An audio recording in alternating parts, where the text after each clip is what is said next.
kung saan nyo kinakalculate yung rate po ng electricity, di ba? Ako po ay nagpunta ron. Ako lang po mag-isa. Kaya lang, di ko kayo nakita ron kasi iba yung set ng panel, ano po. Hindi pa kayo ang ano nun, ano. Nagsuggest po ako ng mga ilang bagay doon para makatulong naman. Halimbawa, ang sabi po namin doon, under the new rules, public utility services should be mandated to submit evidence that the assets included under the regulatory asset base are not only in working condition but must also necessary to and are regular that they are regularly and necessary use in their operations as distribution utilities. You know? Kasi po yung old, idle, and unnecessary assets such as recreational facilities and museums should not be included in the RAB. Tama naman po yun. Tama po yun, Mr. Chair. Tapos, ang sabi namin, instead of a single valuation method for all assets, EIC should utilize different valuation methods for different assets. Hindi naman po uniform ang mga assets. And then we also suggested that ERC should publish a standard list of assets category and assign a default valuation method for each category. At saka iba po, marami pa po yun, na mahaba lang ito at hindi ko na sasabihin. Meron kaming kinonsider kasi ron. ERC may consider a reasonable and transparent risk premium, example 2 to 3%, to account for sector-specific risks and to encourage ongoing investment in infrastructure. The rate of return should also be reviewed and updated periodically to ensure it remains aligned with the current economic and financial climate. ERC should likewise publish a standard ROR formula or guideline to promote consistency and practicability. I believe I submitted these position statements on June 18, 2025. So, July, August, September, October. 4 months later, wala naman po akong na-receive na anything from you. Kahit na po hindi nyo ko pinasalamatan, okay lang po sa akin yun. Ang gusto ko lang malaman kung ito pong mga suggestions namin makakatulong po sa inyo at sa ating mga mamamayan. Mr. Chair, dito ko lang po kasi gusto na gawin yon yung pagpapasalamat kay Senator Marcoleta ikaw naman, sa kanilang participation. Niloloko mo na ako niyan. Dito, ipapaliwanag ko po kung ano yung inaprubahan naming trending method na kanina naman ay sinabi ko. Personal po namin gusto kayong pasalamatan dahil doon sa inyo pong mga inputs, yun po ang aming naging gabay doon sa pagdedesisyon namin to adopt the trending method for determining the valuation of Meralco's RAB. Ano pa po itong trending method? Dito po ay, kaya po nang nasabi ng ating budihing senador, yung pong assets ay titingnan natin depende sa kanyang klase. So may iba't ibang gagamiting factor upang i-value yung particular asset na yan. So consistent po doon sa nasabi ni Senator Marcoleta. So ito na po ang gagamitin natin for Meralco to comply with its directive in the NASICOR versus Meralco case that we adopt a different valuation methodology kaya po't niriman sa amin. At ito na nga po, ito ay na-adapt lang kamakailan lang at pa-issue pa lang yung aming resolution at kasama doon yung aming magiging liham ng pasasalamat po kay Senator Marcoleta doon sa kanyang partisipasyon po sa aming public consultation on this matter. Pwedeng maging congressman ito, Mr. Chair. Salamat po, Mr. Chair. Magaling mambola ba? Senator, thank you for that. Maraming salamat, Senator Marcoleta, for those interventions.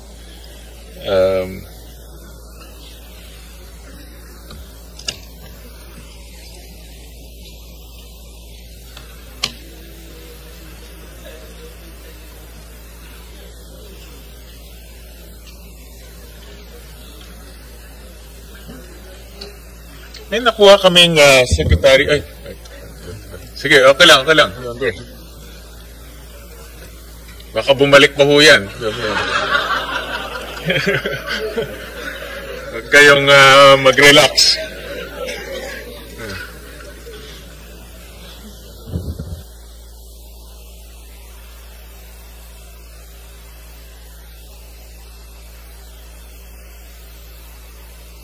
Right, thank you, Secretary. May nakuha kaming letter about additional funding support for the development in Mercedes, Camarines Norte, in Curimao, Ilocos Norte, and for offshore wind projects. It's a request for an amount of 4.6 billion. Can you explain itong project na ito and also the request? Mr. Chair, this is for the development of the offshore wind. We're hoping to be offshore wind to be one of the flagship projects for this administration. And can I ask Yusek Bacordo to further explain? Go ahead. Yes, sir, Mr. Chair.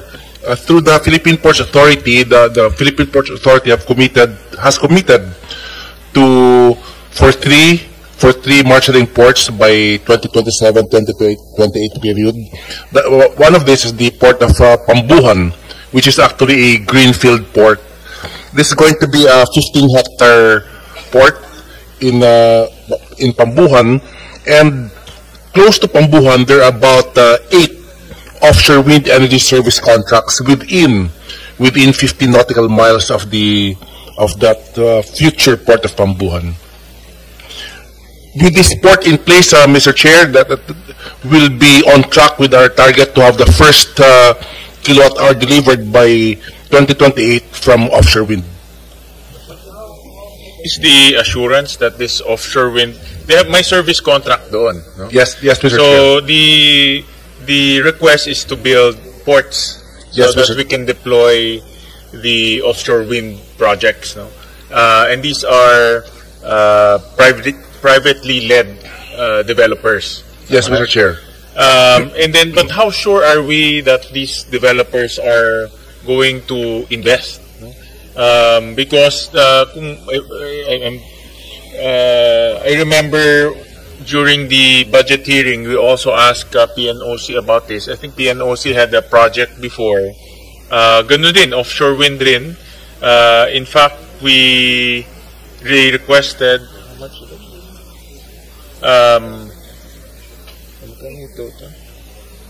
Hold on, let me just look for my notes.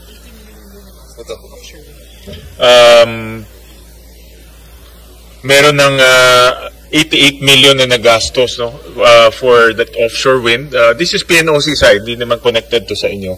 But I'm just saying na kasi naglalagay, based on your request, naglalagay ng pondo, gumagastos ng pondo, pero kagaya nito, hindi naman natuloy, no? But I'll ask that later on sa PNOC. Mr. Chair. So how sure are we that these projects will be realized? Kasi the amounts are not small. No? We're talking about 4 billion pesos in terms of infrastructure projects.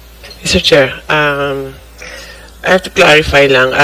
These are ports that have big potential because there are areas nearer to the current service contracts. Currently, however, we have under PPA, we're trying to develop Camarines, and there's a possible port also in Batangas under PPA also, and the others also would cater to a different set of developers. When we are scheduled to have an auction by next year, by this year, for offshore wind for 3,300 megawatts, 3.3 gigawatts. Per megawatt, and offshore wind is about $5 million. You convert that runs in billions ang investment. The investment in the port is very minute compared to how much they're bringing in now. How are we assured that they will bring in those investments? With the auction, it's a condition that they have to have an agreement already, a use agreement with a certain port so they can join the auction. Kaya kailangan kumpleto na sila, may kontrata na sila sa port para maka-join sila sa auction. And so even now, they can already talk to the possible developers or they can vice versa kung pwede sila to work with them because that will actually be a contract for very least mga 5 to 10 years ang isang developer lang, Mr. Chair. The amount of the port might be small for them kasi malalaki investors to. Pero sa atin, 4 billion is 4 billion. No? It's quite a sizable amount. So ang gusto natin, certainty. No? And I know that this project is also important in terms of increasing our e-share. But kung maglalagay tayo ng ganito, kailangan may certainty na papasok itong mga investors na ito. Isa ngayon, meron silang service contract na hawak, diba? But alam naman natin, the service contracts pwede rin hawakan na matagal. No? Kagaya kanina, nasabi ni Yusek Guevara, 105 yata na cancel. No? So in other words, the service contract is not an assurance that they will build unless meron na silang nasa committed stage na sila. May funders na sila, meron na silang kausap ng mga EPC contractors, then pwede pa yon. Pero kung ganito lang, baka will invest 4 billion and then walang mangyari, uurong rin sila. No? So, it's a chicken or the egg, I know. But you have to give us some comfort level to see whether this is a worthwhile investment. No? And we support the offshore wind. In fact, I want the Philippines to be the first one in Southeast Asia to have offshore wind investments. Malaking bagay yan para sa atin. No? Kung kaya nga, first nuclear, first offshore wind, then that will be a feat and bragging rights for us, no? For our country. But we need to have certain level of comfort before we pump in 4 billion pesos for a port project. So what is that comfort? What is that? Anong level ang pwedeng ibigay ng developer at ng DOE so that the country will be investing in this 4.4 billion? And how come, the next question connected, bakit hindi ito isinali sa inyong request sa NEP? Mr. Chair, on the NEP question, Yusek Kev can explain what are the requirements and what's the assurance that the ports will be used. But on the NEP, because it's not under DOE, Mr. Chair. It's under PPA. PPA or yeah, DOTR. But even PPA did not request for this. Nag-hearing kami ng PPA. They came here, but I don't see in their NEP. No? Unless I missed it, pero wala akong nakitang 4 billion for a... Meron ako nakitang pera for a cruise line, but not for a solar port. Solar, offshore wind port, no? Yes, we understand, Mr. Chair. We have had several conversations with PPA, and I guess it's also a matter of prioritization for them. And 2 ports actually medyo napasok nila. These are the extra ports that we do think that are necessary for the program. Okay. So inuna na nila yung dalawa tapos meron pang iba na iniwan sila. Yusek Guevara can continue. Regarding the level of comfort, we have seen the developers for offshore wind invest in several things. So the studies, the feasibility studies, the geotechnical, the designs that they have come up with, they have already spent millions of dollars on this. So those that we think are the frontliners, there are 16 projects. They are far advanced in where they are, and we know that they have already spent a lot. And even without the port. Even without the port pa, sir. So kaya government naman will have to assure them that the investments that they already made ay